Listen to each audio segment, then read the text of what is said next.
Imetimia saa 12 katika eneo la Afrika Mashariki, sawa na saa 11 katika baadhi ya maeneo ya Afrika ya Kati na Maziwa Makuu. Hujambo msikilizaji popote pale unaposikiliza matangazo haya, karibu katika matangazo ya asubuhi ya BBC kwa lugha ya Kiswahili. Mimi ni Halima Nyanza. Na katika Amka na BBC asubuhi hii, Rais wa Marekani Donald Trump asema kuwa mazungumzo yanayolenga kumaliza vita na Iran yanaweza kuanza tena wiki hii.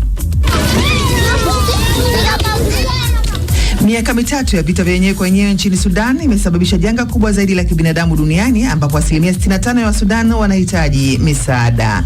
Na katika waridi wa BBC leo tunamwangazia Linda Gacheri na kazi yake ya kuosha maiti, ambayo wengi bado huichukulia kama si ya kawaida.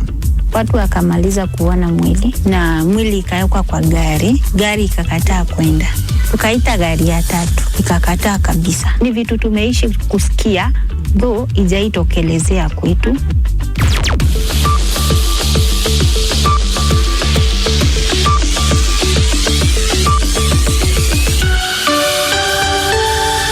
Kwanza ni muktasari wa habari za ulimwengu unaosomwa na Caro Rowi. Karibu Caro.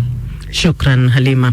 Israel na Lebanon zimekubaliana kufanya mazungumzo zaidi ya ana kwa ana baada ya hapo jana Jumanne kufanya mazungumzo yao ya kwanza ambayo hayajashuhudiwa kwa miongo mingi, yakifanyika wakati ambapo jeshi la Israel linapambana vikali dhidi ya wanamgambo wa Hezbollah nchini Lebanon. Mkutano huo wa Washington uliosimamiwa na waziri wa mambo ya kigeni wa Marekani Marco Rubio ndo wa kwanza wa kidiplomasia wa ana kwa ana kati ya Israel na Lebanon tangu mwaka 1993. Rais wa Marekani Donald Trump amedokeza kuwa mazungumzo kuhusu kuvimaliza vita vya Iran huenda yakarejea katika kipindi cha siku 2 zijazo. Mazungumzo kati ya maafisa wa Marekani na wa Iran yaliyofanyika nchini Pakistan mwishoni mwa juma lililopita yalifeli na kuichochea Marekani kuanzisha operesheni ya jeshi la majini ikilenga bandari za Iran kama sehemu ya shinikizo kwa Iran kufungua mlango bahari wa Hormuz. Ni miaka mitatu tangu vita vya wenyewe kwa wenyewe kuzuka nchini Sudan mnamo tarehe 15 Aprili 2023. Vita ambavyo vimesababisha mzozo mbaya zaidi wa kibinadamu duniani.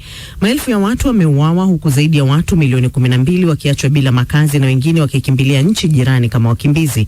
Licha ya ukubwa wa mzozo huo, hakuja kuwa na msaada wa kuridhisha kutoka kwa jumuiya ya kimataifa katika kutatua mzozo huo, na mashirika ya kutoa misaada ya kibinadamu yanasema ufadhili umekuwa mdogo mno. Wafadhili wanakutana leo Berlin kujadili namna ya kufufua juhudi za amani na upatikanaji wa misaada. Asilimia 65 ya Wasudan wanahitaji chakula, maji, makazi na dawa. Mamlaka ya udhibiti wa nishati na petroli nchini Kenya EPRA imetangaza bei mpya za mafuta itakayotumika katika kipindi cha siku 30 zijazo. Sambatenzi na taarifa zaidi. Bei ya petroli imeongezeka kwa shilingi 28.69. Lita sasa itauzwa kwa shilingi 206.97. Lita moja ya dizeli imeongezeka kwa shilingi 40.30 na sasa itauzwa kwa shilingi 206.84. Bei ya mafuta ya taa itasalia kama ilivyokuwa mwezi uliopita, ikiuzwa kwa shilingi 152.78. Tangu kuzuka kwa mzozo wa Mashariki ya Kati, kumeshuhudiwa uhaba wa mafuta katika mataifa kadhaa. Kufungwa kwa mlango bahari wa Hormuz kumeathiri usafirishaji wa mafuta, ambapo asilimia 20 ya mafuta duniani hupitia hapo. Na duru nyingine ya mazungumzo ya kujaribu kumaliza mapigano mashariki mwa Jamhuri ya Kidemokrasia ya Kongo yanaanza leo nchini Uswisi. Wapatanishi kutoka Marekani na Qatar wanatarajiwa kujiunga na mazungumzo hayo kati ya serikali ya DRC na waasi wanaoungwa mkono na Rwanda wa kundi la M23. Hii ni BBC. Muktasari wa habari za ulimwengu umesomwa na Caro Robi. Unasikiliza Amka na BBC kutoka idhaa ya Kiswahili ya BBC, ikikutangazia kwenye FM radio wa shirika na internet katika bbcswahili.com. Ukiwa nchini Tanzania, matangazo haya unaweza kuyapata kupitia Abudu FM, Radio 1, Radio Free Africa, Radio Kwizera, CGFM, Lolilonda FM na Classic FM. Nchini Kenya unaweza pia kutusikiliza kupitia Mwanedu FM, Nyota FM, County FM, Pamoja FM na Gaf Radio. Ukiwa Uganda unatusikiliza pia kupitia Voice of Muhabura, Radio Lira, Radio Chitara, Voice of Karamoja, Voice of Usoga. Jamhuri ya Kidemokrasia ya Kongo ni Radio Muungano Beni na Elizabeth Radio. Mimi ni Halima Nyanza, karibu.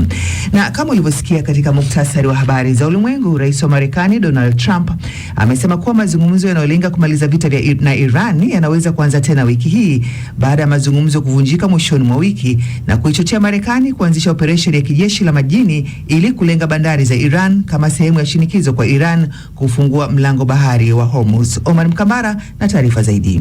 Rais Trump alinukuliwa akisema katika mahojiano yake na New York Post kwamba kuna uwezekano mkubwa wa kurejea mazungumzo hayo ndani ya siku chache zijazo, kwa kuwa Marekani bado ina nia kuendelea na mazungumzo hayo ya kumaliza vita. Hali hii imekuja wakati jeshi la Marekani kupitia US Central Command ikisema kuwa hakuna meli zilizopita kwenye kizuizi hicho ndani ya saa 24 za kwanza, huku meli 6 zikilazimika kurudi nyuma na kuingia tena kwenye bandari za Iran. Ripoti za uchambuzi wa usafiri wa meli kutoka BBC zinaonyesha kuwa meli 4 zinazohusishwa na Iran zilionekana kupita kwenye mlango wa bahari wa Hormuz licha ya kizuizi kilichowekwa na Marekani, ingawa kuna uwezekano baadhi ya meli zilikuwa zinatoa taarifa za uongo kuhusu mahali zilipo. Naye katibu mkuu wa Umoja wa Mataifa Antonio Guterres amesema kuna uwezekano mkubwa wa mazungumzo yakaanza tena hivi karibuni, sababu Marekani inataka kumaliza mgogoro huo unaoleta athari kubwa ya nishati duniani.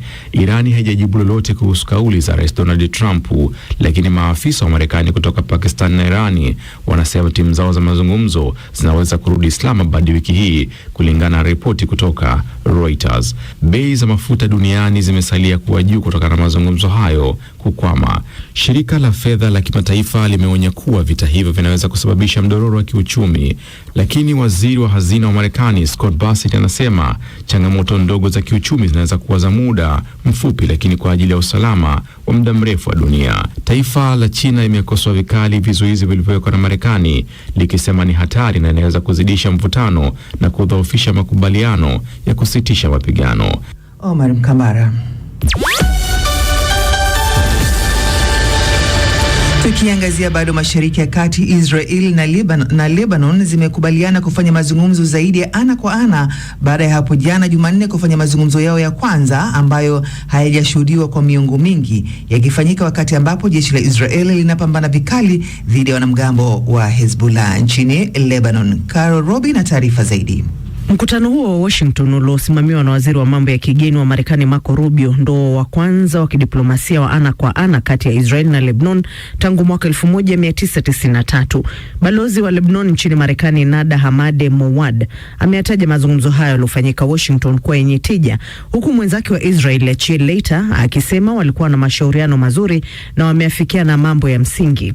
We are both united in liberating Lebanon. Sote tumeungana katika kuikomboa Lebanoni kutoka kukaliwa kwa nguvu na kundi linaloungwa mkono na Iran la Hezbollah. Lebanoni imekaliwa kimabavu na sisi tunapitia tabu kutoka na mashambulizi yao ya mara kwa mara ya makombora na mashambulizi ya kigaidi wakijaribu kuvuka mpaka. Tumejadili mengi, lakini cha msingi ni lengo la muda mrefu ambalo ni kuwa na mpaka unaoeleweka kabisa kati ya nchi zetu.